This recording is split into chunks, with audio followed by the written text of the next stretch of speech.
Becoming a tattoo artist. That's what I was going to talk about today. I've had a lot of people ask me, and I thought, well, shoot, I'm home right now all the time and my shop is closed, so this sounds like a good time to answer questions and connect with people. So here I am. I've been a tattoo artist for more than 14 years. That seems utterly crazy to me. But how it started was, I mean, I thought about getting tattoos, but I never really thought necessarily about becoming a tattoo artist. I got a tattoo and I loved it. That was awesome. And then I was gone from my home, which is in Oregon. I actually went to New York for about 2 months to work in a theater summer camp up there, and I was teaching theater, which was super cool. But that's not what this story's about. The story's about how did I decide to become a tattoo artist. And my partner and my daughter both got tattooed while I was gone. And they were super excited to show me their tattoos when they got home. And when I got home and I saw them, my first thought was, ay, ay, ay, because they were both not so good, we'll say. My daughter, Sammy, hers, she got on her lower back and it was crooked and it was pretty fadey. And then my partner, Gil, his was on his upper arm. And I didn't know it at the time, but looking back on it now, I know that it was overworked and kind of scarred, sadly, and also not very saturated with color. But I didn't have that language back then. Anyway, but here's the thing that my brain said as soon as I saw those, oh my gosh, if I knew how to tattoo, I could do so much better than that. Like I just knew that I could. I've been an artist my whole life.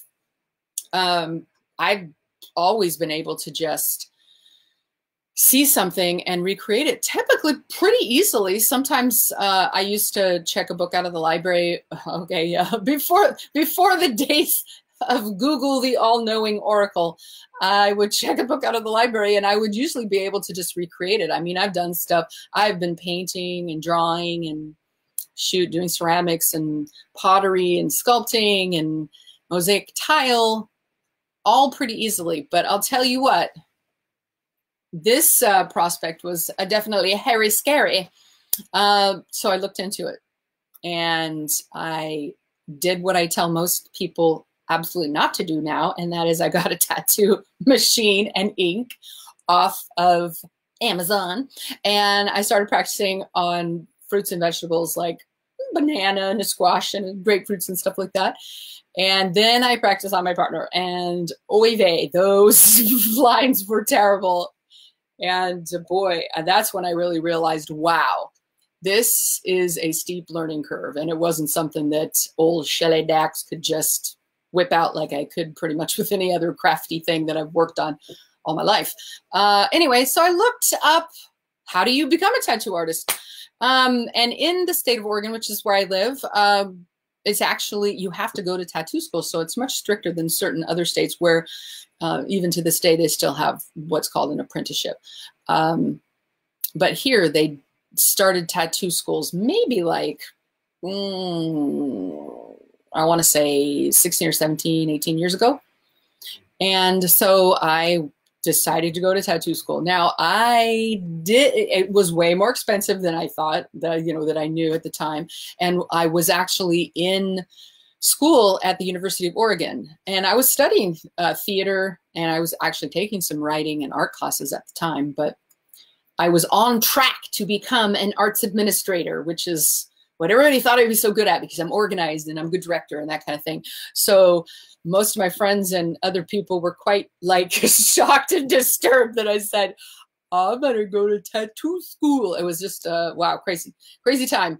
And I couldn't really afford it. I didn't have a lot of money saved up. So what I did something, so shh, don't tell anyone. I signed up for my last term at the University of Oregon for my classes, and I went to a few of them, and then I dropped out and I kept all the rest of the money so that I could go to tattoo school. I know it's terrible, but of course, thankfully today, I'm really glad I did do that. So I went to tattoo school in Salem, which is about an hour and a half from where I live. And I did have to move up there for a few months. And fortunately, I had a lot of awesome friends and family who drove up there to get tattooed by me. Of course, now looking back on it, I'm sure that those were just, oh, awful tattoos. Well, there was probably a few good ones, I guess, but it was a crazy time. So the school that I went to wasn't so awesome. It was pretty much still very old school in the attitude and the people that worked there. It was mostly men. There was only one lady other than me that worked there. I mean, I didn't work there, but you know, I was a student, but she worked there. She was like a partner owner. And it was, well, just, it was a hairy situation. It wasn't very much fun. It was very, very hard. And when I actually left there, I never spoke to a single soul at that school ever again. Which brings me to one of the reasons why after I was tattooing for a few years, I decided that I was going to open a tattoo school and be totally different than everybody else out there and make it friendly and fun and awesome and, you know, colorful and comfortable for people who were newbies. That was like super important to me. And so that's why, you know, I just got on this track. And I'll tell you, I really love being a tattoo artist. It is pretty awesome. I mean, obviously now, right at this current time of our existence, no one's tattooing. All the shops are closed, but it's been an amazing journey. And I really have, I guess, especially feel completely lucky that I did end up starting my own tattoo school. So it's been about 8 years now. And I feel extremely fortunate that I've met so many amazing artists and been even the tiniest part of those people starting their own careers. And it's awesome to watch them now. It's awesome to watch them and their art and how it's progressed. And it's pretty amazing. I do feel like this is, being a tattoo artist is a really incredible career. It really is. It's not the only thing I do. I actually get a lot of students who are just all about it, and they're going to tattoo 40 hours a week, and they're going to travel the world, and they're going to get in the magazines. They're going to do everything. That's not quite me. I adore tattooing, but I also love painting and writing and throwing parties and singing and doing theater and so many other things. It is an aspect of my life, which brings me to, hey, why not I'll point, I think, out that I wrote this book. And this book is on Amazon. This is my copy that I made a bunch of changes on and re-uploaded it to Amazon. But anyway, so yeah, the experience I've had as a tattooer and the wonderful students, honestly, the students have taught me more. I want to say the students have taught me more than any book or any video or anything else I've read, just working with them. So it's true what they say about being a teacher helps you learn so much more. But anyway, here's my book, and it's awesome, and I'm having so much fun with this, and it's amazing. The people that I'm meeting just by having put this together is cool. I feel super fortunate and lucky.